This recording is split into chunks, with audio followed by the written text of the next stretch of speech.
Well, one of the themes of the exhibition is about family relationships, fathers, sons, mothers, daughters, uncles, nephews, nieces.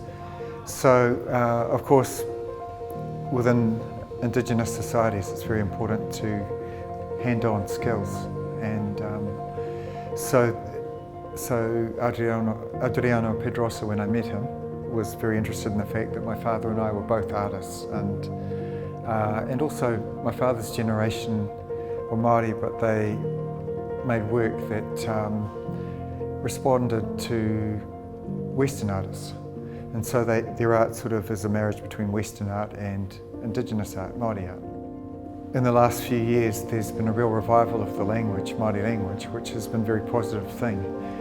And the culture as well. There's been a much greater interest in the culture.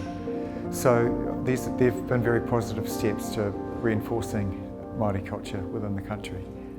Well, it's my way of talking about honouring Māori customs and Māori knowledge, and especially the way the people honoured the environment. We talk about Mother Earth, Papa Tuanuku, and so now the country is, you know, if you visit New Zealand, it's a very green country, it's pasture land, mainly farms, beef and sheep. But before that, the most important thing were, well, Māori gathered food from swamps, and the eel was a very important food source. So fish, eels, native birds were a very important food source. So I'm trying to honour that sort of Māori knowledge that existed prior to last century. No, it's so interesting. Well, Pātaka, it's fantastic that you know about the Pātaka, but the Pātaka was a storehouse. So it was a house that was on poles, you know, so that the rodents and so on couldn't get at the food. And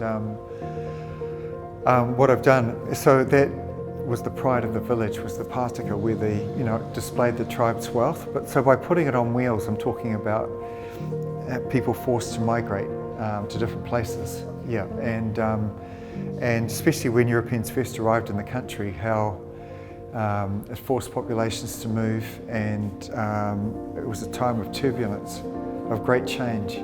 So that's why I put that Pātaka, which is a sign of stability, on wheels, suggesting that it's always in motion. Well, I'm naive enough to believe that art can change the world. So maybe one artist, two artists making a statement is one thing, but collectively there's so many artists who are interested in climate change and the things that affect the environment now, that, you know, collectively we can make an important statement, I believe. So, so many of the works in the Biennale are concerned with climate change, and I think that makes a powerful statement.